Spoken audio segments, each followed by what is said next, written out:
बिलावल भुट्टो ने जब ये फैसला किया लाहौर से इलेक्शन लड़ने का, तो ये बड़ा दिलेराना फैसला था। मैं बड़ा काफी हैरान हुआ क्योंकि लाहौर में पिछले कई इलेक्शंस में पीपल्स पार्टी एक भी सीट नहीं ले सकी। और ऐसी ऐसी सूरत हाल में इस कॉन्स्टिट्यूंसी में आना और लाहौर से इलेक्शन लड़ना बड़ा मुश्किल था। और आमतौर पर हमने देखा है कि जो लीडरशिप है वो सेफ सीटों पे इलेक्शन लड़ती है, ताकि कोई उन्हें पशेमानी ना हो, हारने का चांस ना हो। लेकिन उन्होंने ये रिस्क लिया, तो बड़ा मुझे लगा कि ये एक बड़ा हैरान कुन है वाकया। दूसरी बात ये थी कि ये जो पर्टिकुलर हलका है, ये इसलिए बड़ा मुख्तलिफ है कि शायद पंजाब का ये वो बड़ा हलका है जिसमें minority vote, Christian minority vote सबसे ज्यादा है। और पिछली दफा पीपल्स पार्टी ने यहाँ से असलम गिल को इलेक्शन लड़वाया था। उस वक्त तहरीक इंसाफ नहीं थी और उन्होंने अच्छे खासे वोट लिए थे, जिसके बाद पीपल्स पार्टी ने इस हल्के पे काम किया। फैसल मीर साहब ने काफी इसमें एफर्ट की, मुसलसल जो है वहाँ कंपेन करते रहे। और फिर इन्होंने सबने कन्विंस किया बिलावल साहब को कि आप यहाँ से इलेक्शन लड़ने। पहले वो दूसरे एक हल्के से इलेक्शन लड़ना चाहते थे, साथ वाले से, लेकिन फिर उनको इस हल्के से इलेक्शन लड़वाया गया। अब उसके नीचे जो विंग्स हैं वो उन्होंने बड़े मजबूत रखे हैं। बिलावल साहब ने जो है, फैसल मीर भी है, मियां मिसबाह रहमान लाहौर की इंडस्ट्रियलिस्ट फैमिली, जो साबिक मेयर है मियां शुजाउर रहमान, उनके भाई हैं, शुरू से पीपल्स पार्टी में है। तो वो एक विंग है उनका। फिर असलम गिल है। तो इस तरह से उन्होंने बड़ी अच्छी की है जो अपनी सेटिंग जो है। दूसरी तरफ जो है अता तारड़ है। बेसिकली यहाँ से पहले जो थे परवेज मलिक और उनकी वाइफ शाइस्ता परवेज मलिक जो है, वो इलेक्शन जीतते रहे हैं। तो इस दफा उस फैमिली को डायरेक्ट सीट पे इलेक्शन नहीं लड़वाया गया, ना उनके बेटे अली को दी गया है टिकट, और ना शाइस्ता को रिजर्व सीट पे ले जाया गया है। क्या वजह है? उनका बड़ा अपने नीचे तक तलक था। मैं बड़ा हैरान हूं कि उनको एक भी टिकट नहीं मिला डायरेक्ट। तो ये उसके बाद अब ये कॉन्टेस्ट इसलिए अजीब हो गया है कि जब से बिलावल ने एड्रेस करना शुरू किया है पीटीआई के लोगों को, तो क्या जो मिडिल ग्राउंड का पीटीआई का आदमी है, क्या वो वाकई मुतवज्जो होगा? ये देखने वाली बात है। जो हार्ड कोर है वो तो जाहिर है अपने टिकट शहरों के अंदर वो अपने टिकट वाले बंदे को ही देंगे। लेकिन जो मिडिल ग्राउंड का बंदा होता है वो शायद देखे कि यहाँ बिलावल आ गया है, बिलावल ये बातें कर रहा है, शायद उसको ये अपील करें। दूसरी तरफ जो नून के कैंडिडेट हैं अता तारड़ साहब, वो भी इस हल्के में बिल्कुल नए हैं, बल्कि लाहौर से ही वो पहली बार इलेक्शन लड़ रहे हैं।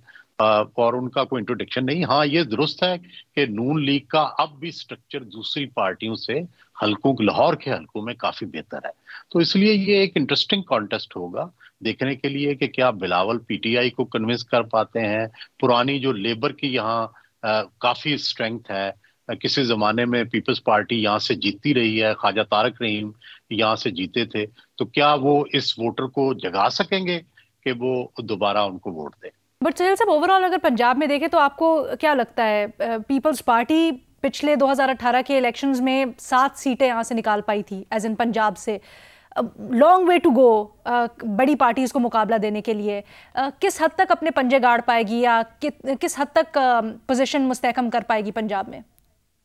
अलीना, मुझे तो ये लगता है कि ये आजादों का मेला लगना है। उसकी वजह इतने आजाद आ गए हैं कि कुछ समझ नहीं आता। दूसरा, जो सिंबल वापस लिया गया है तहरीक इंसाफ से, उनको बिल्कुल ही कंफ्यूजन फैल गया है।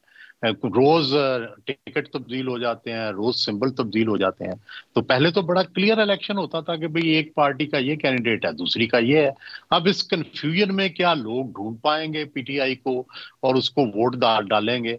दूसरा, पीपल्स पार्टी या जहांगीर तरीन साहब के लिए काफी रास्ता हमवार हो गया है, क्योंकि जे अगर आजाद बहुत ज्यादा मुंतखब हो गए तो आपको पता है ये दोनों आजादों के तो एक्सपर्ट हैं, तो उनके लिए बड़ा आसान होगा, या किसी और अदारे के लिए भी, कि उनको अपने जो पनाह में ले ले। तो पीपल्स पार्टी जो 7 सीटें उसकी पहले से महफूज है, उनको बचा ले या कोई 2-3 और इजाफा कर ले, इससे ज्यादा मुझे पोटेंशियल नहीं लगता, क्योंकि सेंट्रल पंजाब में कोई और ऐसी सीट नहीं नजर आती जहां वो जीत सकें।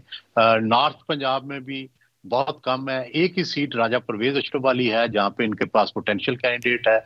दूसरे जंग में फैसल साले याद थे, वो नून लीग में चले गए हैं। हाँ, साउथ पंजाब के अंदर, रहीम यार खान के अंदर, मुजफ्फरगढ़ के अंदर वहां जो है कुछ सीटों पर पीपल्स पार्टी पिछली दफा भी जीती थी, 2 रहीम यार खान में, 3 जो है वो मुजफ्फरगढ़ में जीती थी। क्या उन पे दोबारा जीत सकेगी? ये बहरहाल सवाल है, क्योंकि इस दफा नून ने भी वहां तगड़े के उम्मीदवार कम अज कम मुजफ्फरगढ़ की हद तक खड़े करने की कोशिश की है। सर, जब हम ऑफ द कैमरा बात कर रहे थे तो आप आज़ादों के एतबार से 85 के इलेक्शन से मवाजना कर रहे थे इस इलेक्शन का। जी, मुझे ये लगता है कि देखें, अगर इतने आजाद आ गए तो फिर ये होगा कि पार्टियों के तो लोग डिसिप्लिन से आजाद होंगे। तो ये मुझे बिल्कुल 85 वाली सूरत हाल लगती है कि उसमें भी 1-2 ही पार्टियां थी, जमात इस्लामी के चंद मेंबर थे, कुछ और पार्टियां के थी, और बाकी सारे तकरीबन आजाद थे। तो वो एक ऑफिशियल पार्लियामेंट्री ग्रुप बन गया था। तो मुझे तो अजीब सी सूरत हाल लग रही है। ऐसा लगता है कि हम सियासत से एक गैरी सियासी दौर में, एक हजूम में दाखिल हो रहे हैं। तो सियासत का जब डिसिप्लिन नहीं होगा तो किस तरह से ये मामला चलेगा, मुझे तो समझ नहीं आ रहा।